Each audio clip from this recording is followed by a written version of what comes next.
शेर और चालाक खरगोश की कहानी। एक जंगल में भारसुक नामक बलशाली शेर रहा करता था।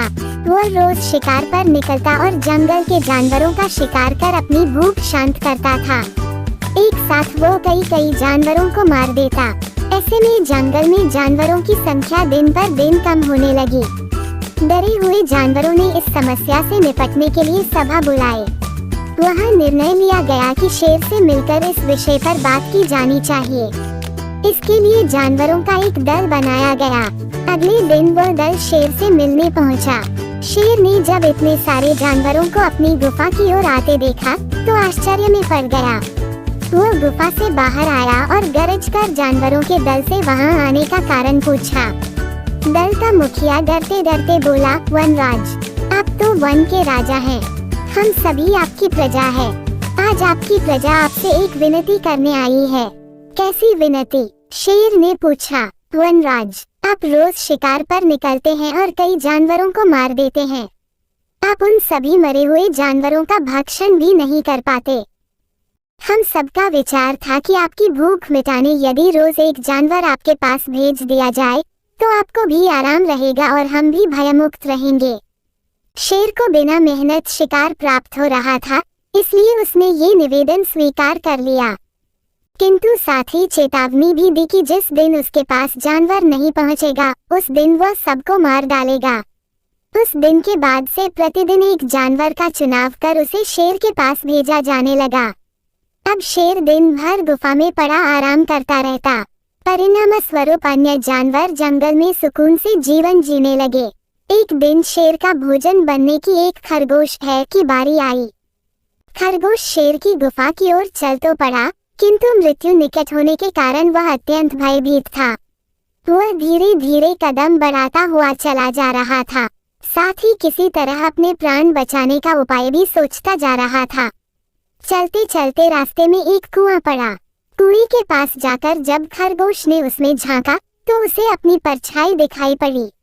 उसी क्षण खरगोश को अपनी जान बचाने का एक उपाय सूझ गया। उपाय सूझते ही खरगोश में एक नई जोश का संचार हो गया। उसे शेर के पास जाने की कोई जल्दी नहीं थी। कुछ देर कुएं के पास आराम करने के बाद वह शेर के पास पहुंचा। इधर भूखा शेर अपने भोजन के आने में हो रही देरी से क्रोध में लाल पीला हुआ जा रहा था। जैसे ही उसने एक पिद्दी से खरगोश को देखा, उसका क्रोध और बढ़ गया। वह गरज कर खरगोश से बोला, पिद्दी खरगोश, मैं कब से प्रतीक्षा कर रहा हूँ और तू अब आया है। अब मेरी भूख बढ़ चुकी है। तुझ अकेले से मेरा क्या होगा? तुझ पिद्दी को किस बेवकूफ ने मेरे पास भेजा है तुझे?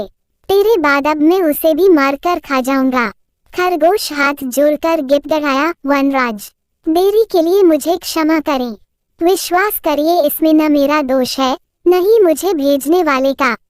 हम तो 5 खरगोश आपका भोजन बनने निकले थे, किंतु रास्ते में एक दूसरे शेर ने हमें रोक लिया। जब हमने उसे बताया कि हम अपने राजा का भोजन बनने जा रहे हैं, तो वह 4 खरगोशों को मारकर खा गया और मुझे आपके पास ये संदेश देने भेजा कि अब से वह जंगल का राजा है। ऐसा कहा उसने। शेर गुस्से में दहाड़ा, जी वनराज, उसने आपको लड़ाई के लिए ललकारा है। उसने कहा है कि वह आपको मारकर इस जंगल में एक अक्षत्र राज करेगा। ये सुनना था कि शेर गरजता हुआ बोला, मुझे अभी इसी समय उसके पास ले चल। मैं उसे बताता हूँ कि इस जंगल का राजा कौन है। आज तो उसकी खैर नहीं। खरगोश तुरंत तैयार हो गया और शेर को लेकर कुएं के पास आ गया। कुएं को दिखाते हुए वह बोला, वनराज, ये उस शेर का दुर्ग है। वह इसी दुर्ग में रहता है। आप दुर्ग के द्वार से उसे ललकारिए। शेर ने कुएं में झांक कर देखा तो उसे अपनी परछाई नजर आई। परछाई देखकर उसने सोचा कि अवश्य ही वह दूसरा शेर है और जोर से दहाड़ते हुए उसे ललकारने लगा। कुएं की दीवारों से टकराकर आती हुई अपनी ही दहाड़ की प्रतिध्वनि सुनकर और अपनी परछाई देखकर उसे लगा कि दूसरा शेर भी दहाड़ते हुए उसे ललकार रहा है। उस ललकार का उत्तर देते हुए उसने कुएं में छलांग लगा दी। कुएं की दीवारों से टकराता हुआ वह पानी में गिरा और डूबकर मर गया। शेर के मरने के बाद खरगोश खुशी खुशी वापस लौटा और जंगल के अन्य जानवरों को खुशखबरी सुनाई। सुनकर सभी बहुत खुश हुए और सबने खरगोश की खूब प्रशंसा की। ऐसी और वीडियो देखने के लिए हमारे चैनल को सब्सक्राइब और बेल आइकन को प्रेस करें।